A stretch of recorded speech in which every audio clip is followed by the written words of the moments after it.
নমস্কার বন্ধুরা, শুভ সকাল। আমি এখন আছি আমাদের ছাদ বাগানে। আপনারা দেখতেই পাচ্ছেন আমাদের ছাদ বাগানের অপরূপ শোভা। আজ ফেব্রুয়ারি মাসের 10 তারিখ। এই সময় আমরা ছোট সূর্যমুখী ফুল, যার দানা থেকে আমরা চারা তৈরি করব। চলুন দেখাই কীভাবে চারা তৈরি করছি। 50 ভাগ মাটি আছে আর 50 ভাগ গোবর, মানে পুরনো গোবর, 1 বছর 1.5 বছর পুরনো গোবর ভালো করে মিশিয়ে মাটি তৈরি করেছি। মাটি একটা ছোট গোলাকৃতি টবের মধ্যে নিয়ে নিলাম, প্লাস্টিকের টব।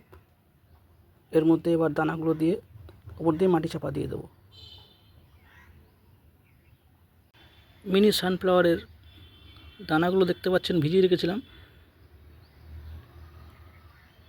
কিছু কিছু দানা জলের উপরে ভাসছে, আর কিছু কিছু দানা, বেশিরভাগটাই জলের তলায় চলে গেছে। উপরে যেগুলো ভাসছে সেগুলোতে চারা বেরোবে না, এগুলো খারাপ দানা, তাই এগুলোকে ফেলে দেবো। বাদ বাকিটা আমি এই মাটিটার উপরে ছড়িয়ে দেবো। যে মাটিটা দেখতে পাচ্ছেন, মাটিটার উপরে ছড়িয়ে দেবো।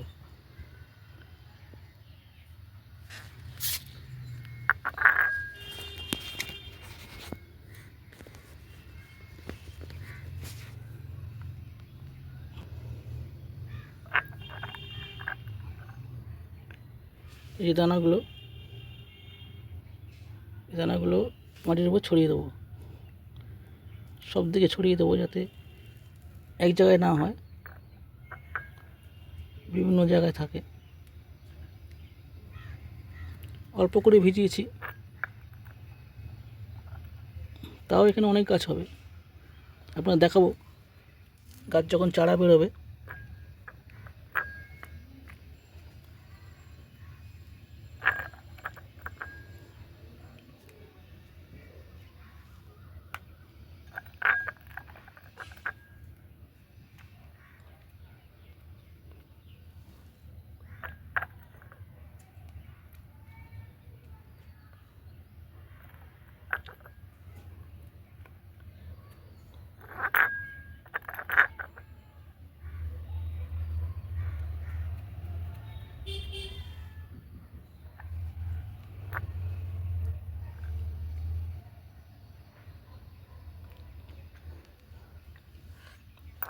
এর মধ্যে এখনও কিছু কিছু লেগে আছে, এগুলোকে আমি মাটির মধ্যে দিয়ে দেবো।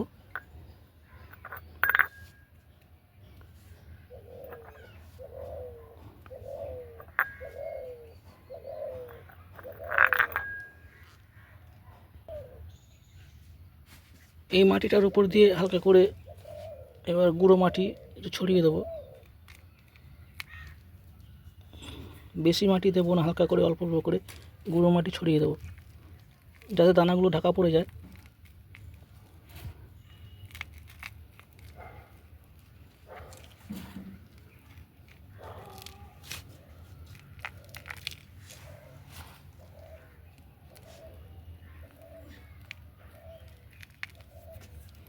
এর মধ্যে দিয়ে কিছুদিন রাখবো, আর উপর দিয়ে জল দিয়ে দিতে হবে।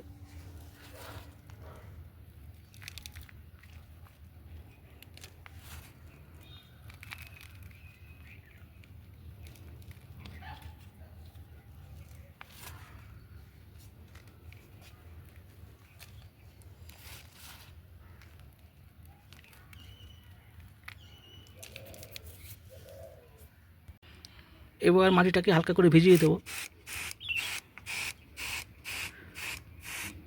বেশি জল দেবো না, জলের মধ্যে ভেজানো ছিল দানাগুলো।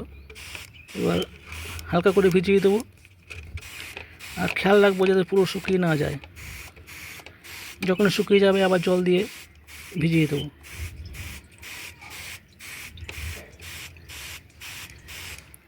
দেখা যাক কদিন পরে চারা বেরোয়, দেখাবো আপনাদের চারা বেরোলে।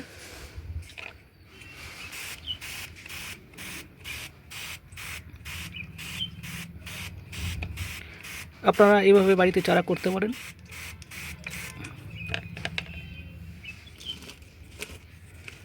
নার্সারি থেকে দানা এনে বাড়িতে চারা করতে পারেন। আমি আজকে এটা মিনি সানফ্লাওয়ারটা দানাগুলো চারা করার জন্য দিলাম।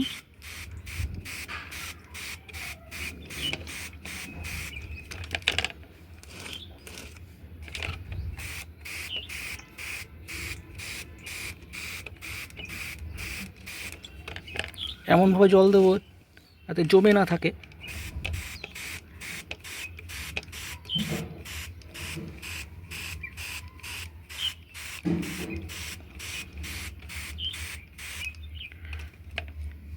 এই ধরনের ভিডিও পেতে আমাদের চ্যানেলটিকে সাবস্ক্রাইব করুন, সঙ্গে থাকবেন। নমস্কার, ভালো থাকবেন, সুস্থ থাকবেন।